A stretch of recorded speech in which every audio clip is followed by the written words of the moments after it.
మన తెలుగు అభిమానులకు బాగా సుపరిచితమైన ప్రముఖ సింగర్ గీతా మాధురి. ఆమె టాలీవుడ్ ఇండస్ట్రీలో ఎన్నో బ్లాక్ బస్టర్ సినిమాలకు పాటలు అందించి తన గానంతో మంచి క్రేజ్ని సంపాదించుకుంది. అలాగే గీతా మాధురి నందు దంపతులకు ఒక కూతురు కొడుకు ఉన్న సంగతి మనందరికీ తెలిసిందే.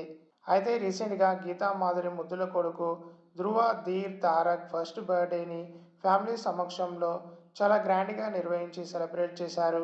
ఆ క్యూట్ మూమెంట్స్ని ఆమె సోషల్ మీడియా వేదికగా షేర్ చేసుకొని అందరితో పంచుకుంది. ఆ ఫొటోస్లో కొడుకుతో గీతా మాధురి ఫ్యామిలీ అంతా కనిపిస్తూ చాలా చూడముచ్చటగా ఉన్నారు. ప్రస్తుతం Dhruva Dheer Tarak birthday celebration moments నెటిజన్స్ని బాగా ఆకట్టుకుంటూ నెటింట్లో చక్కర్లు కొడుతున్నాయి. గీతా మాధురి కొడుక్కి పుట్టినరోజు శుభాకాంక్షలు తెలియజేస్తూ బాబుకు బ్లెస్సింగ్స్ అందజేస్తున్నారు. మీరు కూడా ఈ వీడియోలో ధృవ ధీర్ తారక్ బర్త్డే లేటెస్ట్ పిక్స్ని చూసేయండి.